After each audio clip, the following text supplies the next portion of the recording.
I'm watching the number of people coming in, and it's going up slowly, so we will wait a few seconds for the audience to file into the virtual auditorium, and then we will be able to begin.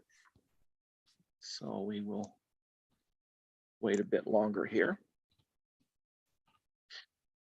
We can probably can get started now. Welcome everyone to the Wilmette Institute's webinar series, which has as its purpose to highlight the immense diversity of the Baha'i teachings and the ways they contribute to the contemporary world, and particularly to the prevailing discourses of society.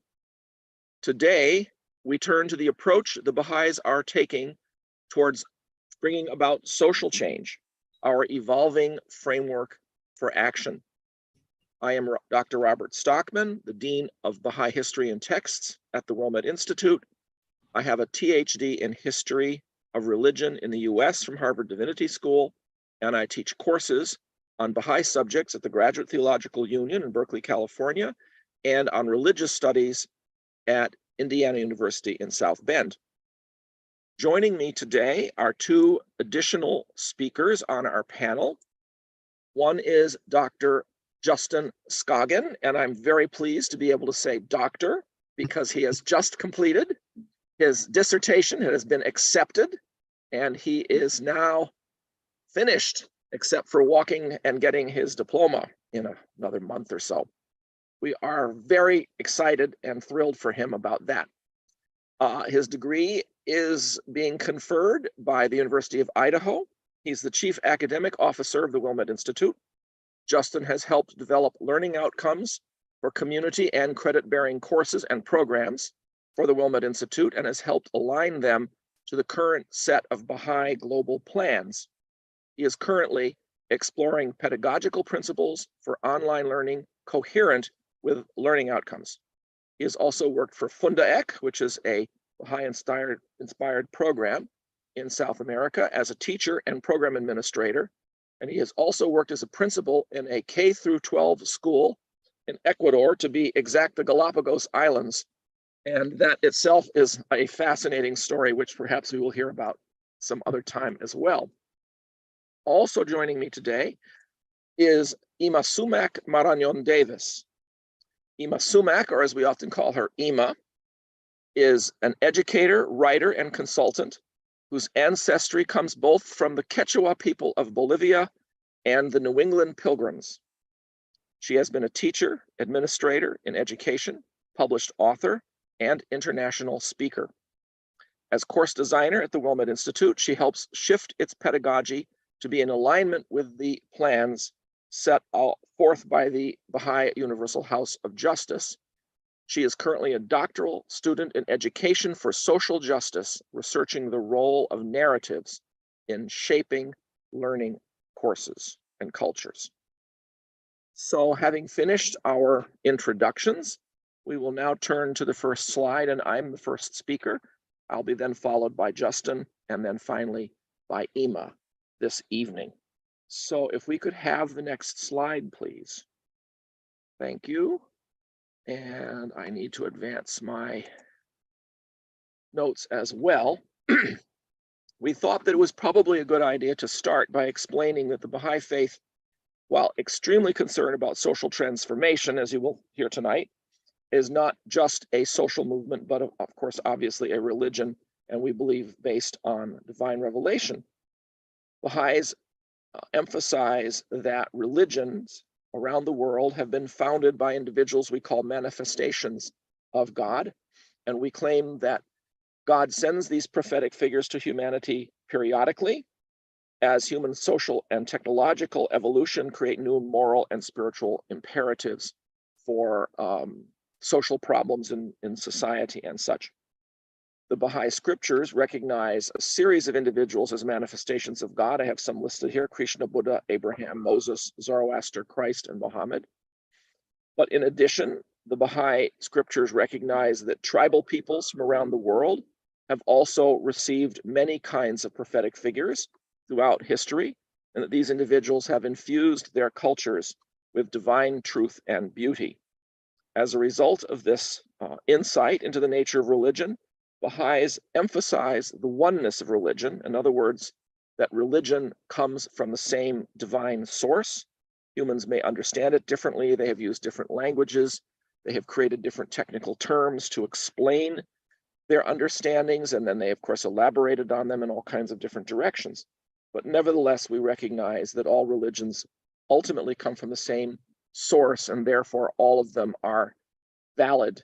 None of them are from the devil. None of them are basically evil or anything like that, as is sometimes said by a few people around the world. In addition to these manifestations of God, however, the Baha'i Faith believes that God has sent two additional manifestations in the 19th century, and these are the founding figures for the Baha'i Faith. The first one, Ali Muhammad of Shiraz, took on the title of the Bab, and you can see he lived for about 31 years.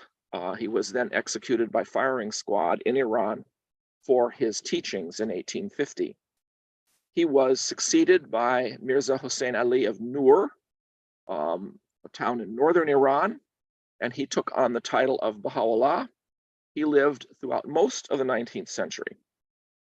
As you might imagine, both of these individuals who lived in the 19th century had access to paper. They had access to large numbers of people who could read and write, and people who wanted to send them questions, write letters to them and ask them questions. And so both of them wrote prolifically and in many different genres. I list a few here: letters to people, theological treatises, prayers. We have entire prayer books of prayers that they've revealed, scripture commentaries, philosophical texts, legal texts, etc. Both of them produced somewhere between 5 and 6 million words, 18,000 works by Baha'u'llah, 2,000 works of the Bab that have survived from the persecutions of him. And therefore, the Baha'is are very much a religion of scripture. As I like to sometimes say, we don't have a Baha'ible. We have a scripture database because we have so much, and we have many books now available, Baha'u'llah's in translation into English. Baha'u'llah being the latter of the two figures, he is the principal source of guidance in the Baha'i faith. Yes, next, thank you. Throughout history, religions have faced two challenges after the passing of the founder. The first was preserving the original teachings of the founder in such a way that they can be understood from generation to generation, century after century, and then making sure that the understanding of those teachings remains a unified whole, so that there's not 20 million different ways of interpreting those texts, contradictory ideas as to what the texts mean, different ways of applying the text, etc. And this has been a problem that all religions have faced in the past. Until you get to Islam, even the preservation of the original teachings was extremely difficult because of the limited technology that was available in past ages. Failure to solve these two problems, of course, produced multiple sects. Christianity is said to have 22,000 of them currently, for example. Baha'u'llah has solved both of these problems for his own faith. First of all, he wrote everything down himself, or he dictated it to a secretary and confirmed the accuracy of the recorded notes that the secretary took. Baha'is do not consider anything that's just purely oral tradition from Baha'u'llah to be scripture. It might be interesting, it might be occasionally useful, but you can only go so far with it because it was never written down and confirmed by Baha'u'llah himself. So that solved the problem of transmission of the original teachings. In terms of interpretation, Baha'u'llah also insisted that his religion would have a series of individuals or institutions to succeed him who would have the authority to maintain the unity of the faith.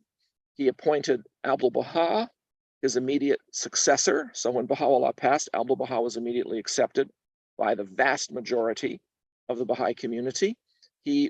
Baha'u'llah described Abdul-Baha as the authoritative interpreter and the perfect exemplar of Baha'u'llah's teachings. Abdul-Baha also wrote over 5 million words, And then Abdu'l-Baha in turn appointed a successor, Shoghi Effendi, who was authorized interpreter, was not considered a perfect exemplar, though certainly we have no problem with anything he did with his life. And he also produced over 5 million words. Baha'u'llah, Abdu'l-Baha, and Shoghi Effendi all wrote about how the Universal House of Justice would be established in the future, and it was then elected in the first time in 1963.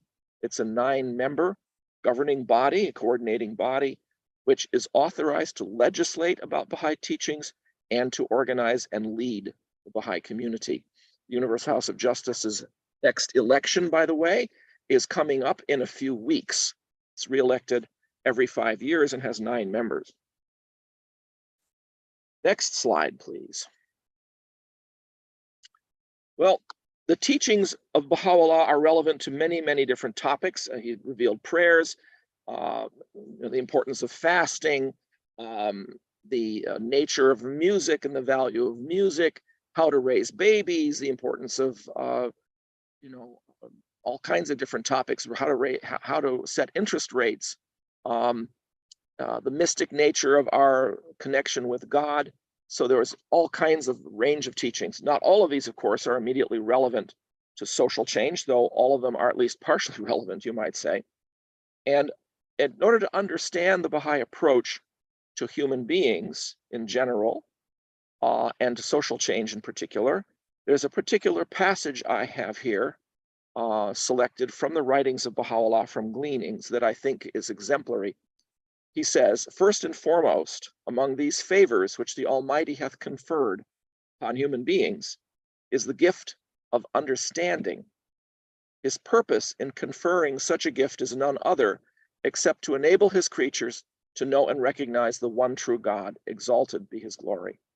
This gift giveth human beings the power to discern the truth in all things, leadeth them to that which is right, and helpeth them to discover the secrets of creation.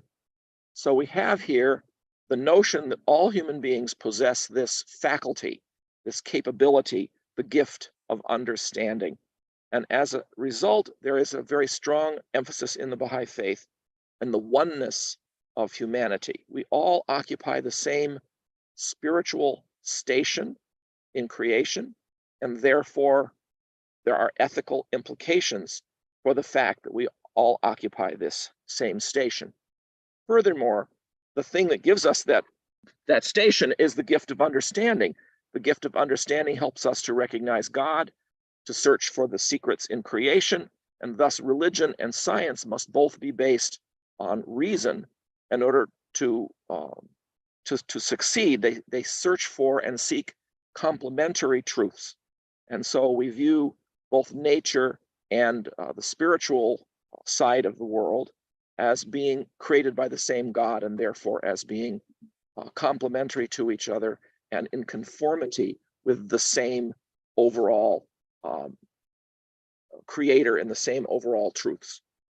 Next slide, please. So some of these implications from these teachings of Baha'u'llah regarding oneness and equality. First of all, the gift of understanding implies equality of all people, that there are no superior or inferior races, classes, sexes. They're all equal. This obviously implies the equality of men and women. And when Abdu'l-Baha came to the United States in 1912, he said, and it made headlines in the newspapers, that women should have the right to vote. Of course, they didn't get the right to vote until 1920 in the United States. He had already insisted that they had the right to vote in Baha'i elections in the United States. And so the Baha'i community was already grappling with this whole new development and understanding of the relationship between men and women. One of the implications also of this, obviously, equality of the races, is the importance of lack of discrimination and the importance of abolition of prejudices. This gift of understanding means that we must overcome prejudices, because prejudices, after all, shape the way we understand things and warp our understanding of the world. Abdu'l-Baha strongly emphasized the equality of the races. When he came to the United States, he insisted on speaking in racially integrated public settings, and he even encouraged interracial marriage. Louis Gregory, an African-American lawyer, towards the end of Abdu'l-Bahá's visit to North America, married Louisa Matthew, who was an English woman, white. And for the next 40 years, the two of them sitting side by side in Baha'i meetings were a reminder to the Baha'is that the oneness of humanity wasn't just an abstract thing, it was a very concrete reality that had to be understood and implemented even at the level of marriage.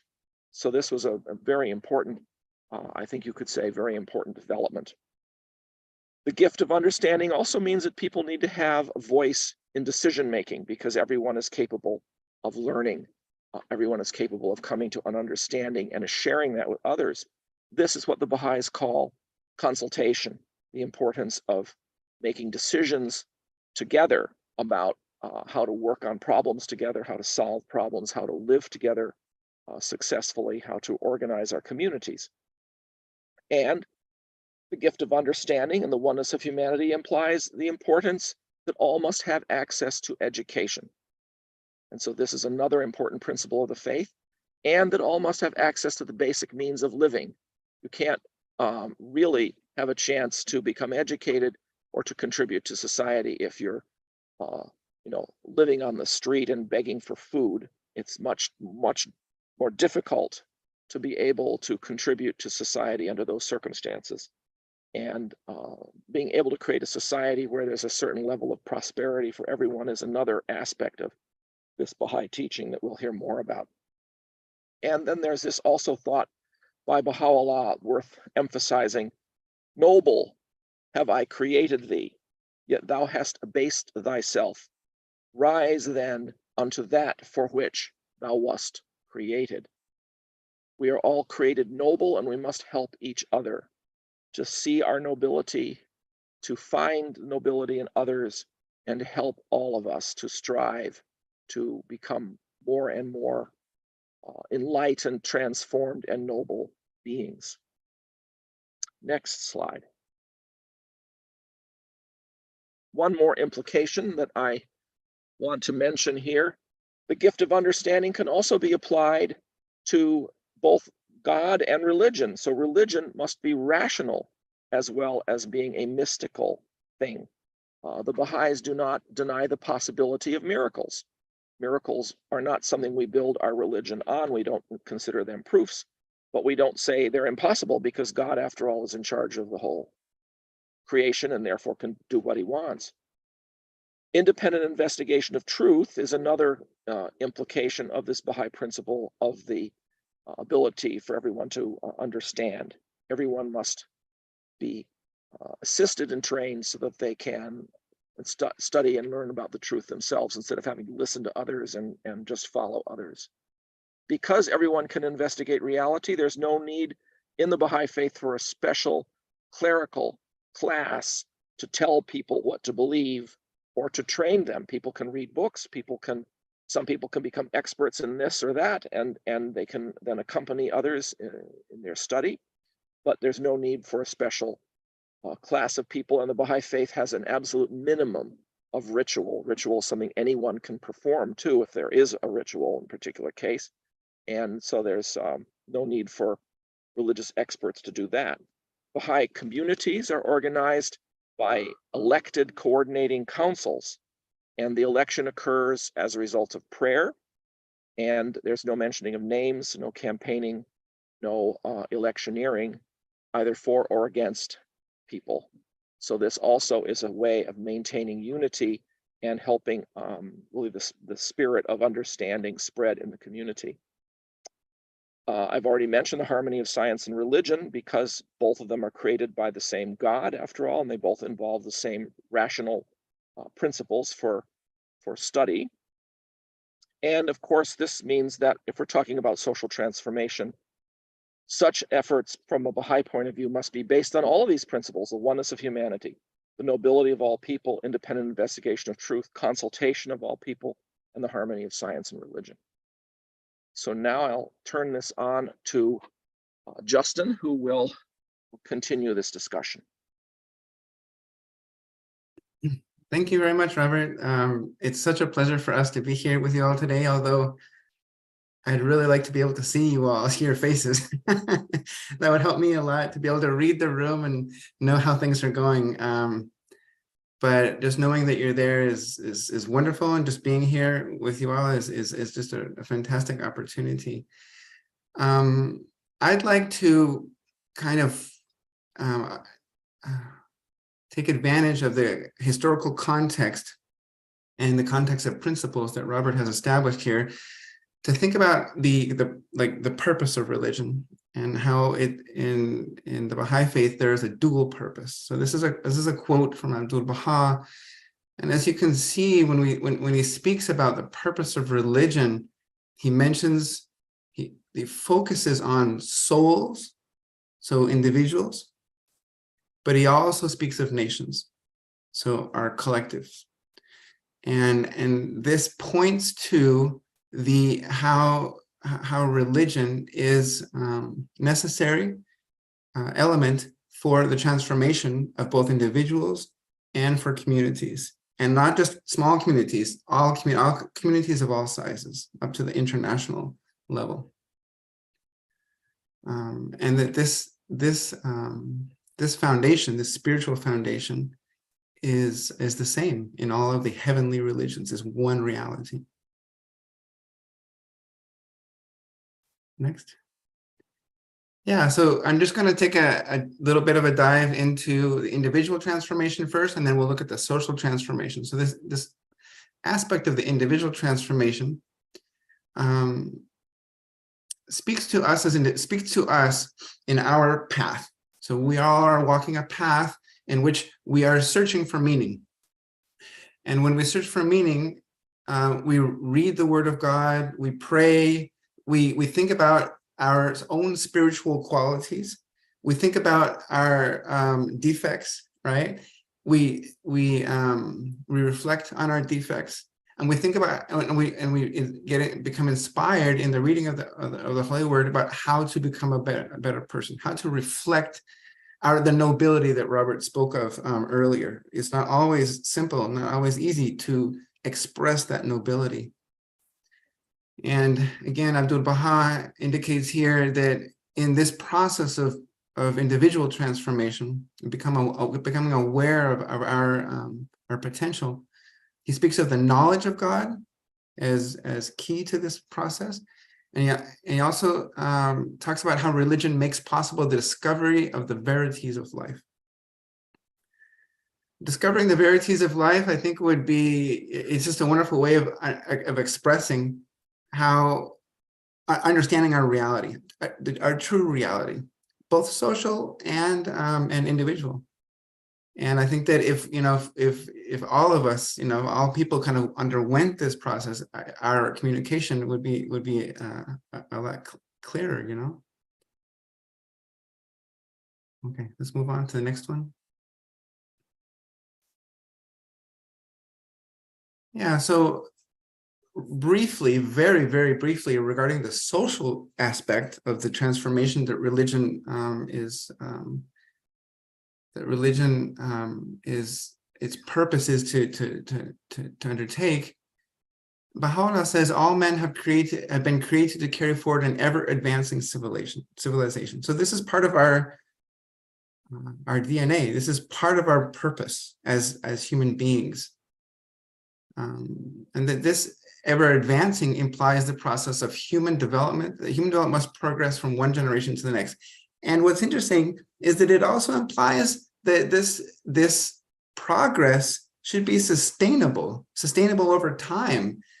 For something to continually improve, that means it's sustainable. Now, we're not talking necessarily about sustainable growth here. We're not using the terminology of the development literature, but more we're just looking at it at what progress is for all human beings. And this is as one of our goals is to make sure that this happens. Now, this statement raises sustainable development, truly sustainable development, to the status of a spiritual principle. Baha'i teachings describe a new conception of the relationship between humankind and the natural world, in which the ecosphere is conceived as the extension of the human body. So it's not just, you know, social transformation as speaking of human groups, but also understanding our relationship with nature.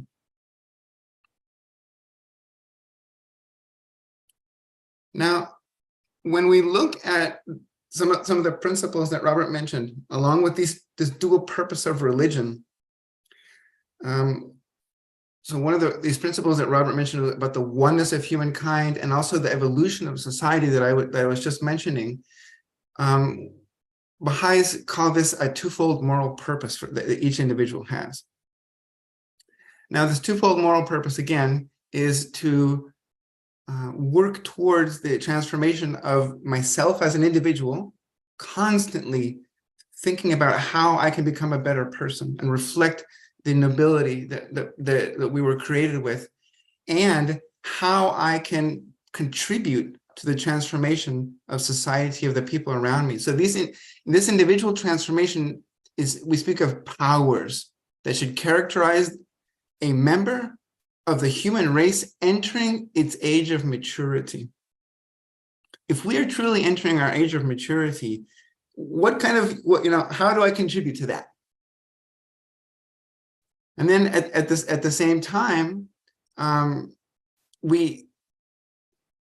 we're contributing to that, what we're looking to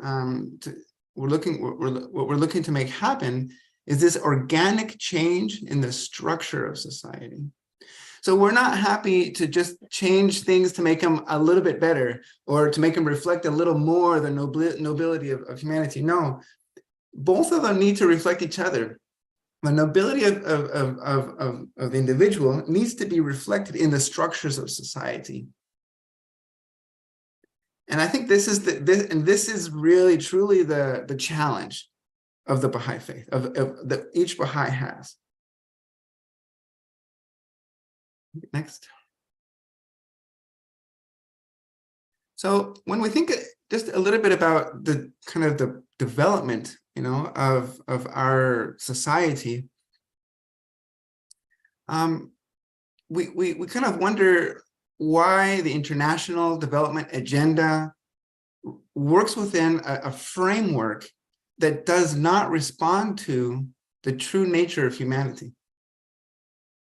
Like it says here in this little quote, the majority of the world's peoples do not view themselves simply as material beings, responding to material exigencies and circumstances, but rather as moral beings concerned with spiritual awareness and purpose.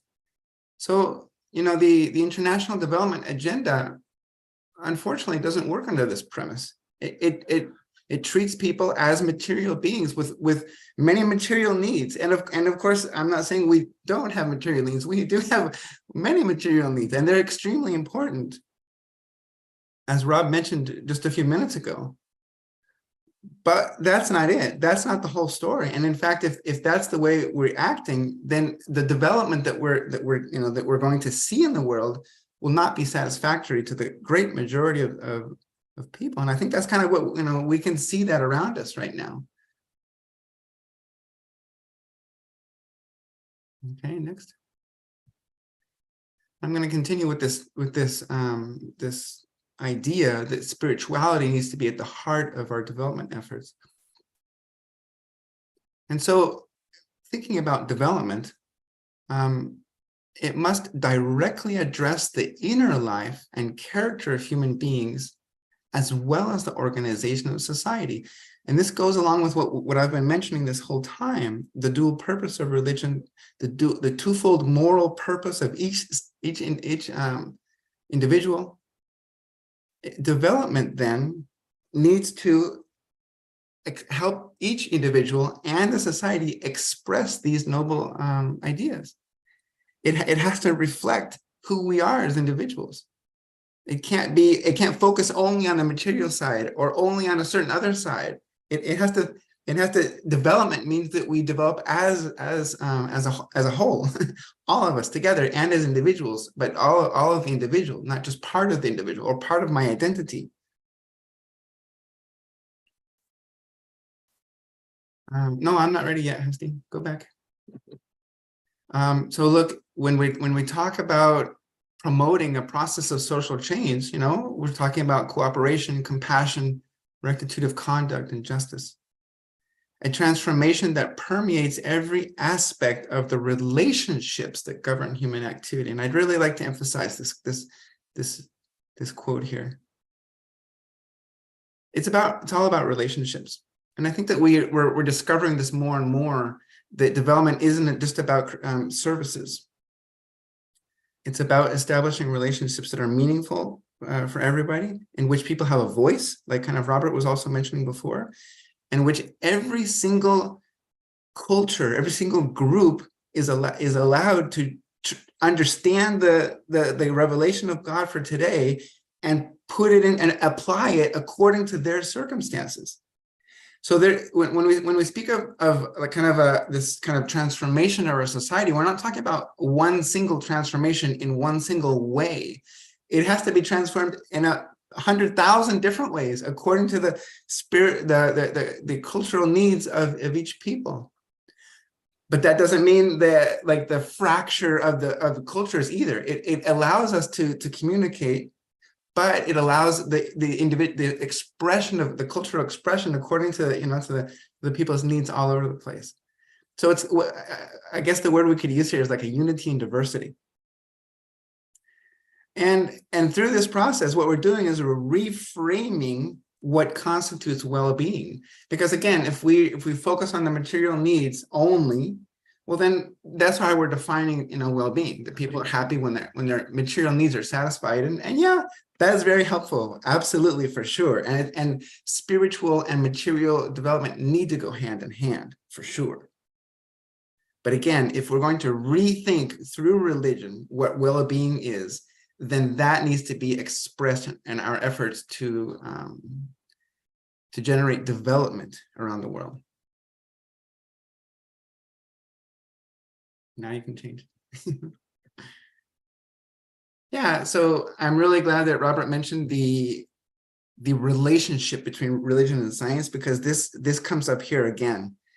If we're thinking about development, and we're thinking about understanding ourselves, our true nature, and understanding the nature of our society, and rethinking well-being, well, there are two sources for these. One is religion and one is science. There's sources of understanding for how we should develop. So devoid of dogmatic accretions, religion has imparted spiritual and moral verities that in no way contradict the discovered truths of science. The process of scientific discovery itself involves human faculties, such as imagination and intuition, in addition to reason. So science isn't reason devoid of intuition.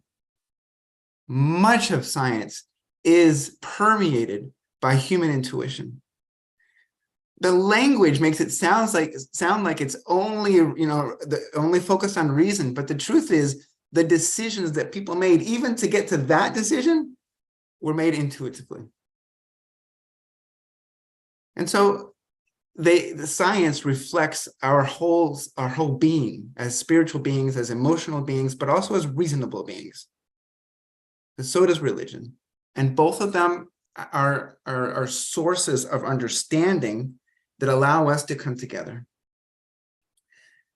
And at the end here, it says, well, look, it's the historic dichotomy between reason and faith is a false dichotomy. They are complementary faculties of human nature that both engage in the process of discovering and understanding reality. They are both tools that enable society to apprehend truth. And I'm not talking about some absolute truth. I'm talking about moving towards an understanding, a broader understanding of truth.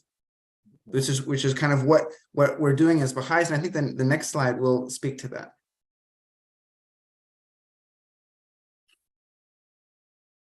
Yeah, so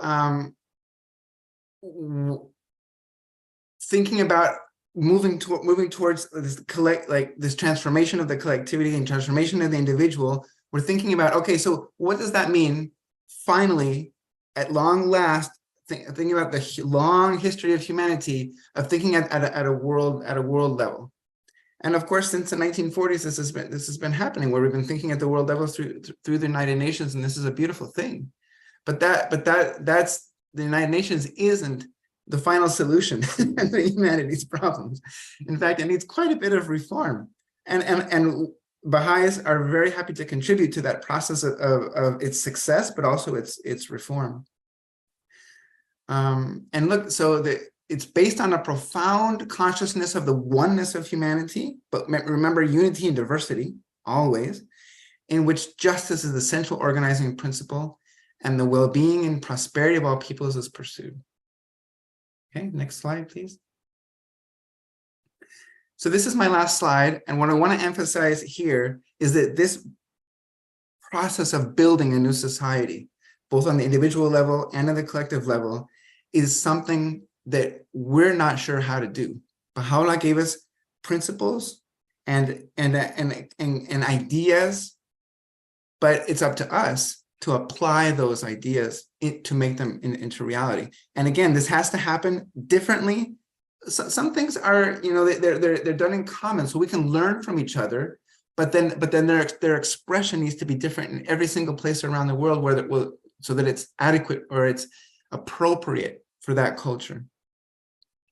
So this whole idea of how we move forward is called the Baha'i Conceptual Framework for Action, and its purpose is intimately associated with a learning process characterized by an action reflection cycle, where we're trying something out, we reflect on it, we think about it. Did that work? Did it not work? Why? How could it work better? Let's go back to the guidance. Let's try it out again.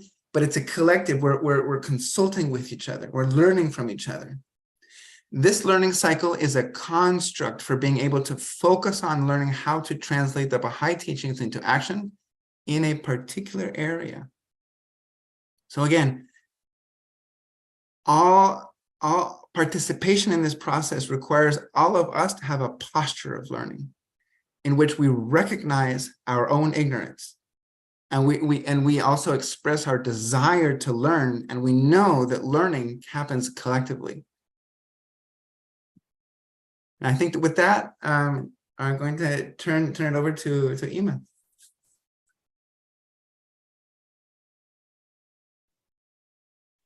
Yeah, one more slide, Justin. This last one that really helps us understand about this culture in which learning is in the mode of operation. I don't know if you want to say a few words to Yeah, you're right.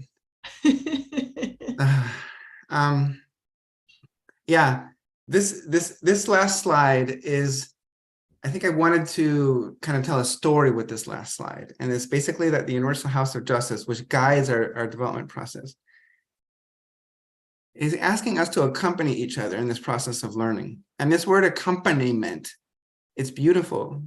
And it's taking on a new meaning in this context. And it says here, this word that is endowed with new meaning as it is integrated into the common vocabulary of the Baha'i community. It signals the significant strengthening of a culture in which learning is the mode of operation. And I think this is kind of what we're trying to understand and establish. This isn't just some individuals or some institutions or a community or two that are understanding the Baha'i revelation and trying to figure out how to apply it in their particular area. No, the Universal House of Justice gathers learning from around the world and shares the learning with other communities, so that each community in its own way can understand the Baha'i revelation and put it into practice. Now, again, there are many things in common that we have among Baha'i communities, but also the expression needs to be unique in many ways. Yeah. No, thank you so much. And yeah, nice to be here with everyone as well. Very, very excited about this entire conversation. And really thinking about this conversation, going back from the very beginning, where Robert was kind of giving us that like historical lens, right, in which this movement has been taking place, and the spiritual transformation of this planet has been, happening, over different spiritual dispensations, right? And then, of course, Justin, really helped drive it home for us, like, how is it that Baha'is are learning about the spiritual transformation then? If this is something that has been happening, over time, over humanity's history, then how are we learning about it today as a Baha'i community with our friends, right? Because really this is a process in which everyone is invited into participating, not just Baha'is. And so what I would like to really kind of center the rest of our conversation on and until we close is really like of all the different areas of learning, that have emerged. Really, the Universal House of Justice has asked us to think about these three areas of endeavor, in particular in our communities at the grassroots level. Because in our communities where we live is where we can see that transformative process happening, most clearly and participate so directly, right? It's very exciting. And so, as you can see in this quote, there's three areas in which the Universal House of Justice guides our attention. One being that area of community building, right? The other being the area of social action, and then finally this area of how to engage in public discourse. And those are the three areas that I would like to expand on each one to kind of, open them up within the context that Robert and Justin have laid out for us. So if we can go to the, walk towards this conversation, maybe on this next slide, we can look a little bit at, capacity building, right? Because if we're going to, really learn about transformation, it's going to require certain things from us, right? Like there's certain skills and capacities I'm going to need to have in order to be able to participate effectively in this learning process. And so, this concept of capacity building is really important for us to be thinking about. That capacity building really is something that happens over time, right? When you think about a capacity that somebody has at its most basic level, I think a good example to think about capacity building is just the capacity to walk, right? When you see small children, like it's inherent within them, this desire, right?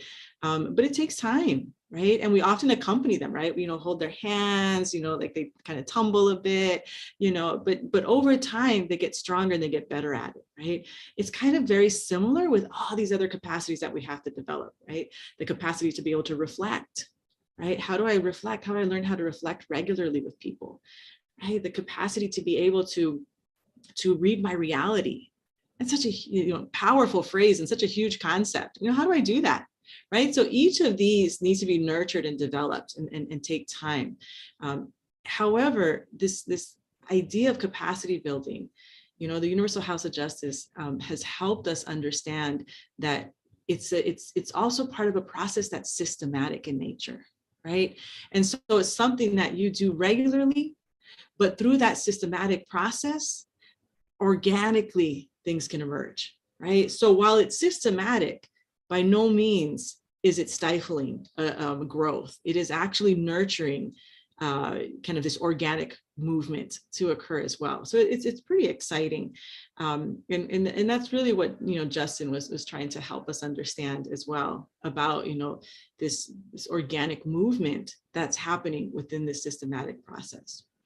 And so again, just, kind of strengthening on a little bit more into capacity building, recognizing that, really for the Baha'i community, this is an area that distinguishes us, that we think about capacity within the context of service, right? That it's really in the field of service that these develop, right? And so if we just looking at this next slide, what we're learning about capacity building is that it's not just at the level of the individual.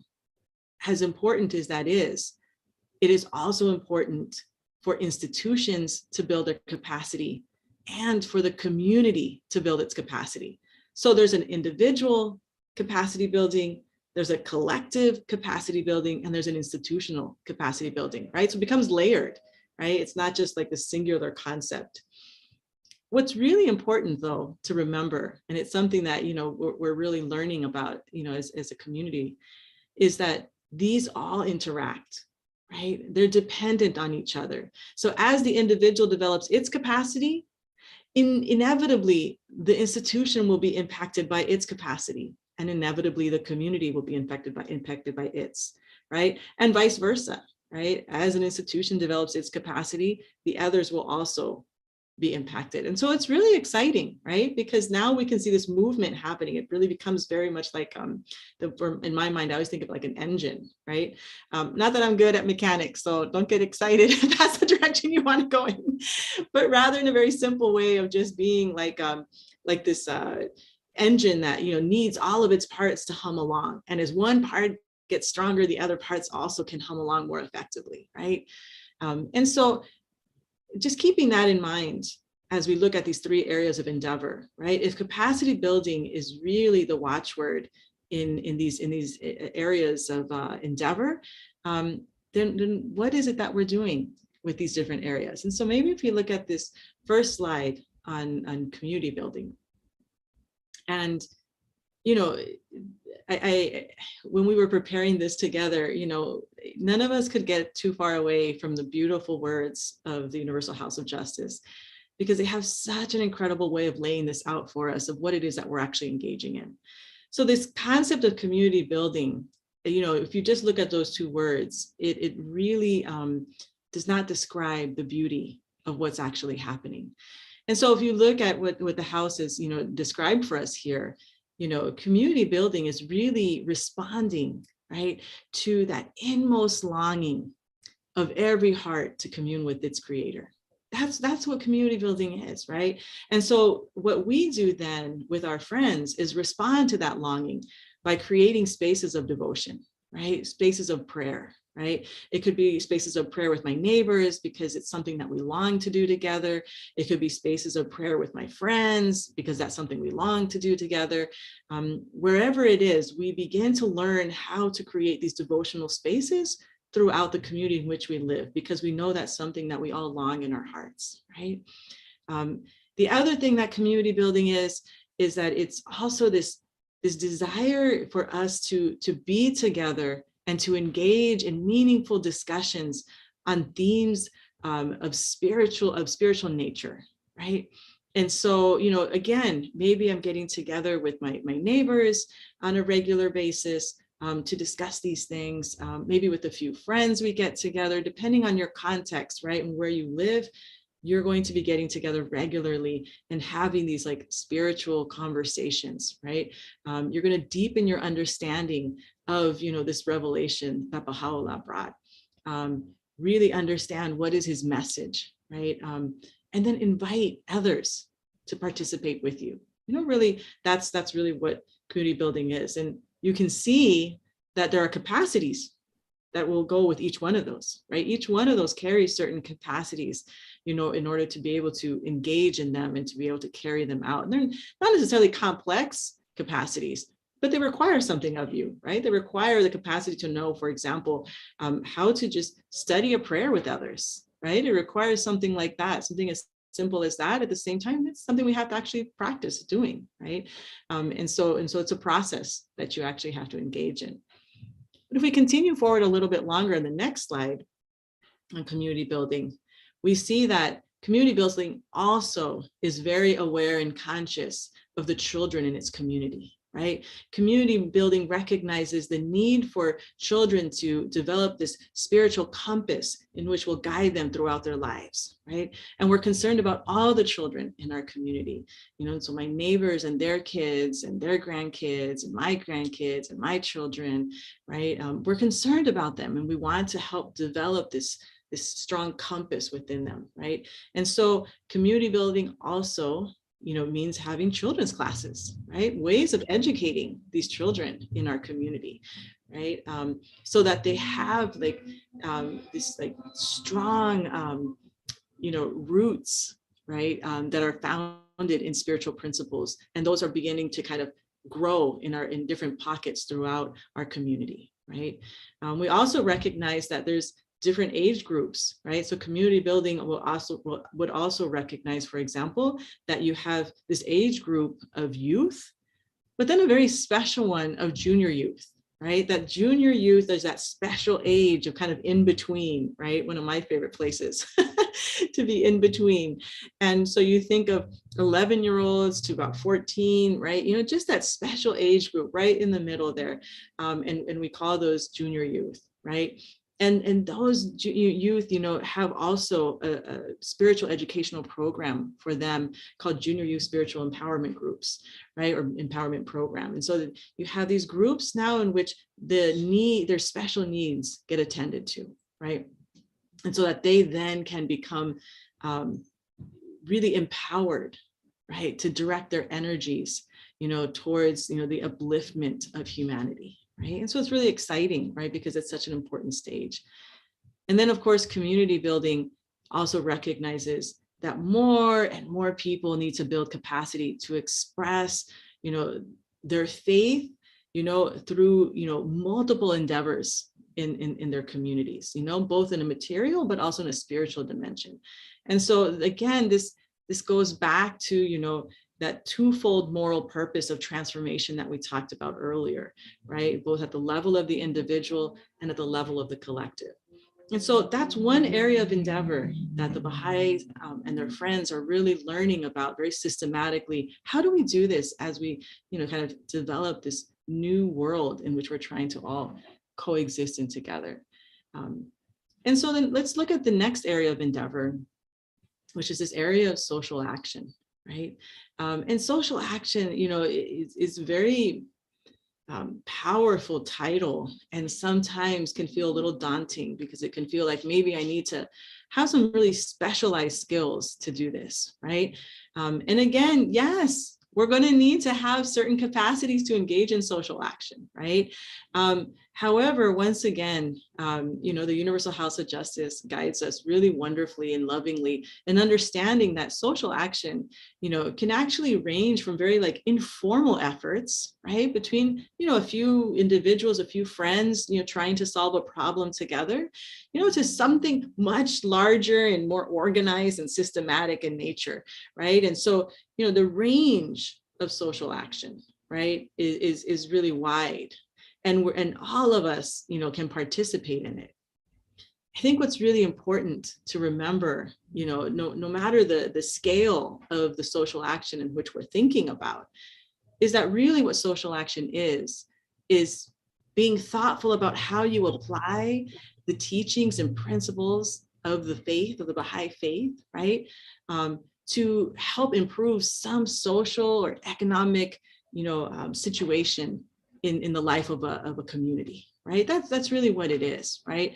And so in that way, you know, if we do this in the way that was described earlier, which is really in this posture of learning, then there's a lot of humility, a lot of recognition of, you know, that this is a learning process. We don't really understand yet. We're trying to figure it out. And you know that as I develop capacities, I will improve in my way of, you know, engaging in social action. It's really wonderful because it kind of takes the pressure off of trying to get, you know, social action right, for example. And really, in this way, our endeavors through social action can really address the needs of, you know, promoting both the material well-being of a population along with its spiritual, you know, welfare, so that we're not only addressing the spiritual needs and nature of humans, but we recognize that we live in a material realm and we need to address their material needs as well through these efforts of social action, right? And then finally, the final area of endeavor in which we're going to focus on tonight, recognizing that there are many more, but these are the three that we're really wanting to engage in, because, you know, the Universal House of Justice has asked us to really focus in on these in particular in our communities, right? And this last one is really engaging in public discourse, right? And again, you know, engaging in public discourse sometimes can feel like you need to have really lots and lots of training to be able to participate and engage. However, again, you know, we're given this wonderful, you know, kind of understanding of engagement in public discourse from the Universal House of Justice, of, it being something that could be as simple as, just introducing Baha'i ideas into your everyday, conversations with your friends, to actually preparing, for a presentation, or, preparing for a conference or an important gathering, right, in which you're going to be discussing these themes. And these themes can range anywhere from, the conversations you have with your friends around, climate change and the environment, around human rights, addressing any of these issues, to also engaging, with, civic groups and local organizations and, that exist in your community, right? And so there's many ways in which one can engage in public discourse. But again, you can imagine that it will also require it to develop certain capacities, right? And we cannot wait to develop those capacities. Capacities don't happen by waiting, just like that small child is not waiting to learn how to walk. They begin that process of learning how to walk and tumble along until they get stronger. And the same is true for building capacity, right? It's in public discourse, right? We don't wait in that case.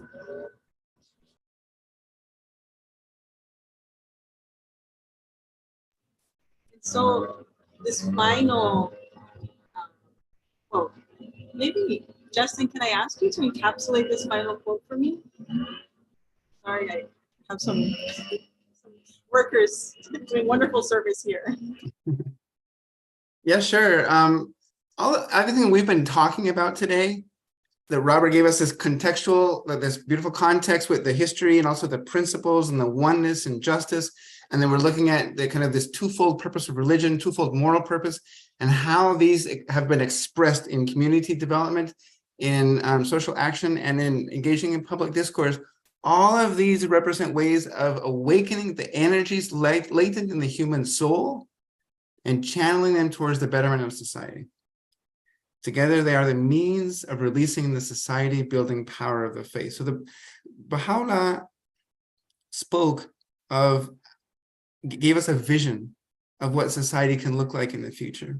And it's our goal, it's our duty, it's our responsibility to work as hard as we can to alleviate suffering, to prevent suffering, and to establish well-being throughout the whole world. And so this presentation is given us kind of an overview of how the Baha'is are using that revelation to and learning how to express it in a way that creates unity and justice for all people all around the world.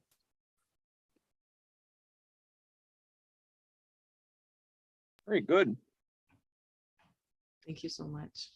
Yeah, thank you, Ima and Justin. And we now are at the point where we have time for questions from our audience. And I do see one question already from someone. Robert asks if you could please comment about the meaning of accompaniment. Either of you. Ima, I think you're the accompaniment expert here. Would you like to, do you have enough, you have silence in your house to be able to do that? I can try. I don't know if they'll come back up, but I can try. That's so funny. I was thinking the same thing. I'm like, well, go ahead, Justin, that's your jam. I think all of us really enjoy this concept of accompaniment. Yeah. I think the way you always phrase it, of walking together. Yeah. For me, that's really that's really what helps me understand, is that when somebody rises up to do something and then you say, hey, let's walk, allow me to walk along with you in doing this. I don't know, maybe you can. Yeah, no, I think, yeah, when I think about accompaniment, I think of two friends walking together, right? And in this journey, we're going to just really lean on each other, right? And it's really, at least my understanding, accompaniment is like this dual process, right? The friend, one of the friends is just a little bit more, like ahead than the other. Ahead meaning they're a little bit more ahead on the journey, right? They've kind of just walked a little bit ahead and they've learned some things. And this friend also wants to learn similar things, right? And so they're like, like, let's do this together.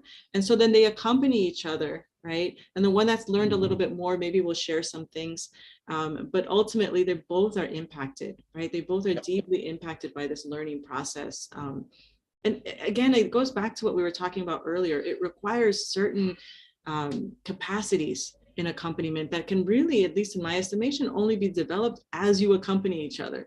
For example, one of them is humility, right? It's recognizing that, I know some things, but chances are when we engage together, I'm actually going to learn much better and much more, right? And so that humility is there, and you realize, oh, just walking together helps me shape my own understanding even more effectively. So that's how I would approach it. I don't know if there's some other things, Justin or Robert, that you feel is important that I've missed. That strikes me as a good summary. It's interesting that the word accompaniment, of course, comes from the word company, and company and companion means someone you eat bread with. And so I think that's another interesting image to keep in mind where the word accompaniment is concerned. Yeah. We have a couple of other questions that people have asked, and I have a question as well that I'll pose if we get the chance. Robert says if he's doing a home visit with some people in his neighborhood, presumably, and his friends pray for me, is she accompanying me when she's praying for me?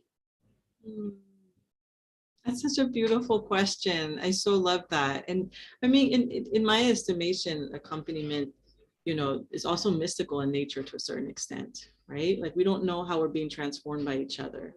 And so definitely prayer is a part of that, right? I mean, there's a mystical aspect to prayer, and so if I'm praying for your efforts, that home visit be a good home visit, that the hearts be more in love with each other by the end of that home visit, I mean, if there's, that kind of like purposeful prayer, but imagine, of course, it's a form of accompaniment with each other. I think accompaniment also requires being part of that process of learning that, Justin's was referencing earlier. So like after, we get together and we reflect, how'd it go? What emerged from that?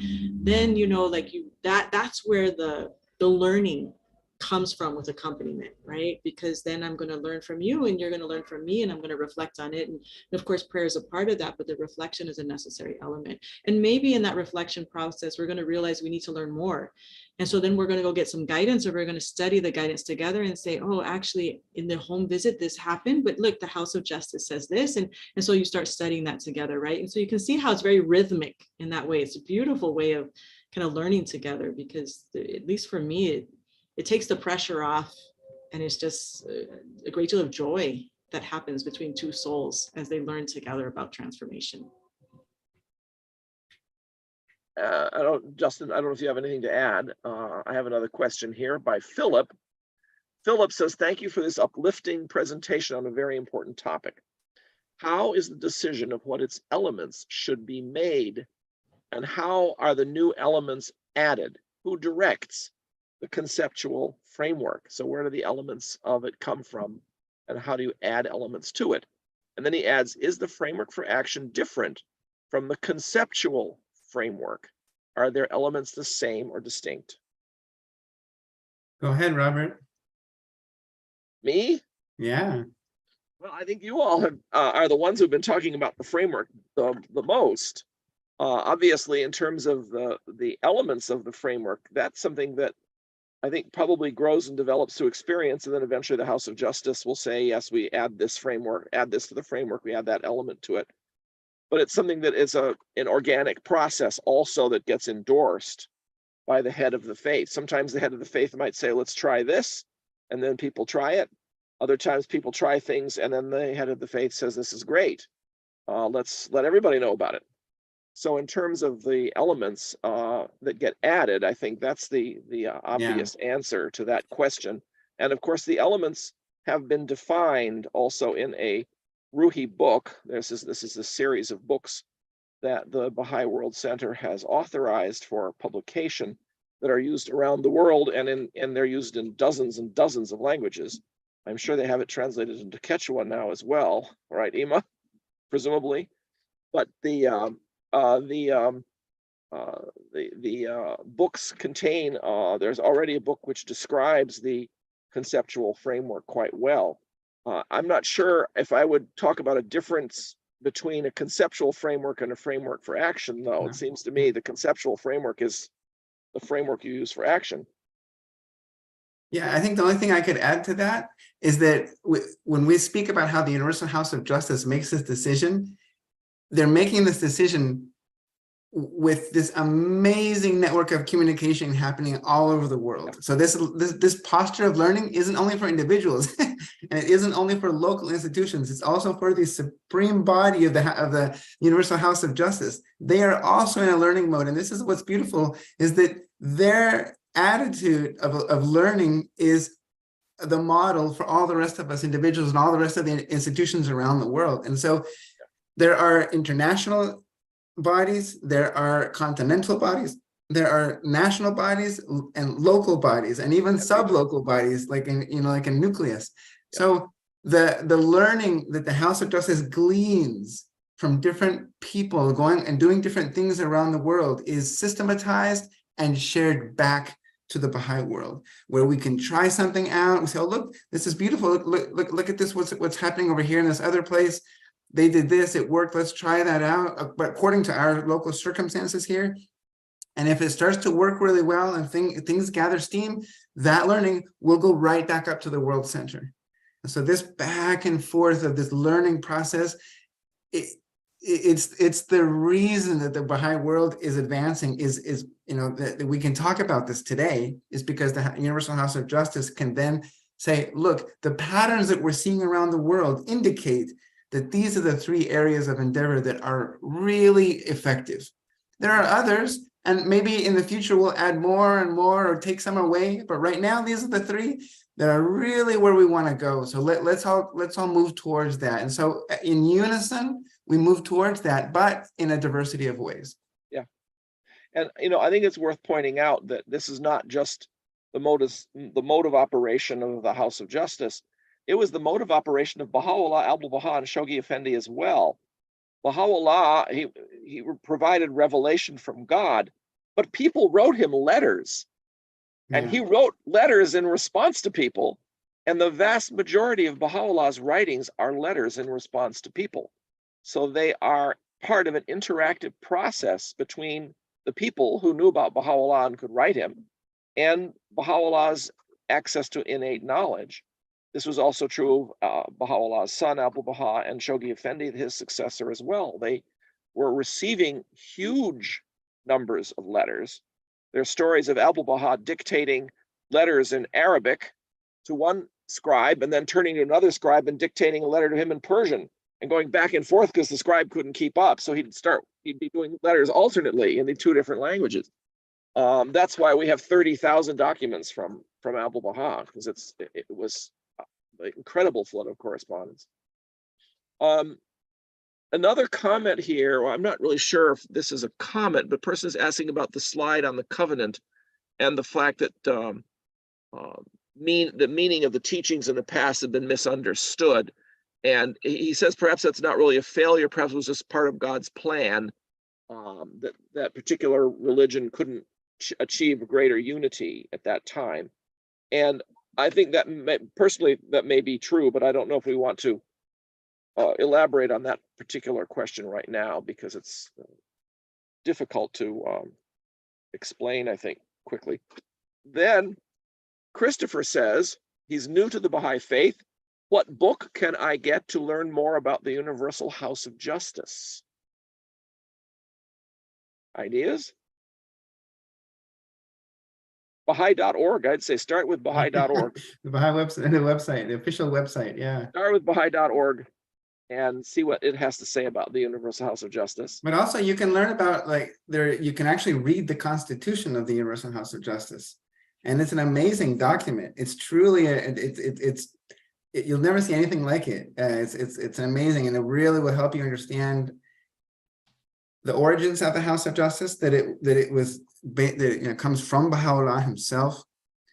It's the limitations that it has, the responsibilities that it has, to gather the Baha'is around the world, to provide guidance, to maintain unity around the world. And so, yeah, you can. I don't know, that for me that might be the best option. It's probably. Go ahead. I would also say that if you have already, hopefully, if you've already begun kind of your own studies in the Bahá'í Institute, when you get to book 8, which is on the covenant, you're going to get like this wonderful history leading up to the kind of the creation of the Universal House of Justice and its role. And it's a beautiful series. It's 3 kind of elements, like units to book 8 that really are going to help you understand this. So that's another place to go. If you haven't started the Institute process yet, you'd want to start with book 1 because it really builds you up towards it. And also it has capacities we have to develop. But that's a good place as well. It's probably worth mentioning also that people can Google Baha'i Reference Library, and that will pop up a website where all of the published writings of the Baha'u'llah, Abdul-Baha Shoghi Effendi, and selected works by the House of Justice are all available in English. And you can also click through to find the ones in Arabic and Persian that are publicly available on that same website as well. So there is a huge amount of material available that way. Wikipedia also, believe it or not, has some very good articles on the Baha'i Faith because they've been carefully curated by several Baha'is who are really very concerned to make sure they're thorough and accurate.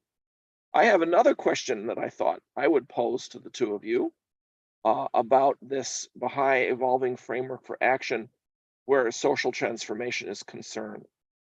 How is it different from other efforts to bring about social change?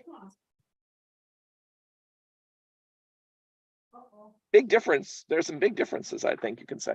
Well, I think, just on its face, if you look, for example, at what, many of the efforts of the United Nations, which are beautiful, very extremely important efforts that are, it's transnational. So that at least the United Nations gets us out of this framework of, of a kind of a selfish order where nations only think of their own well-being. So that's a first step.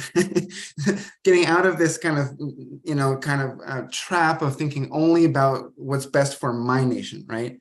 But then second of all, I think what we mentioned previously was that, many of the efforts that are wonderful, that are happening around the world, focus entirely on material needs. And so that's something we pointed out during the presentation as well, that this is not reflective of human nature. Human nature is spiritual, it is also material, therefore development needs to respond to both aspects of human nature. And the United Nations does an amazing job to being inclusive, to really trying to include all kinds of people. But at the same time, the structure of the United Nations allows for some nations to dominate the discourse and to say no to certain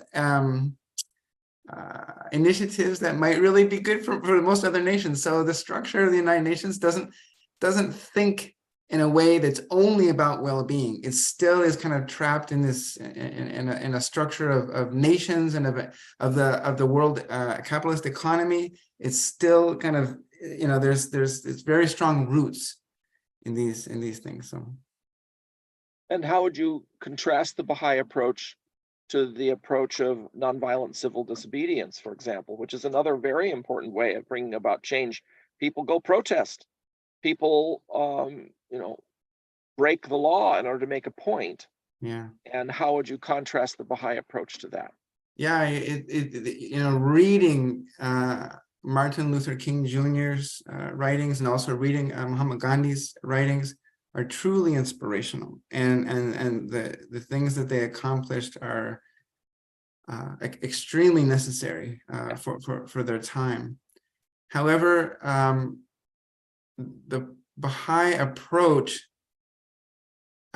is very careful to not be adversarial. You know, we approach change right now in a way that says, well, if we're going to change, that means that the people, we're assuming that there's always going to be somebody who is on top and somebody who's on bottom, somebody who can control the situation and others who do not control the situation. And I think that the Baha'i world would like to put that aside and say, wait a minute, if we're actually trying to do something that's good for all of us, then we don't need to compete or fight over resources. We can actually sit down in a civilized way and consult with each other and think about how to distribute resources, how to distribute power in a way that is dignified for every single group and everybody involved.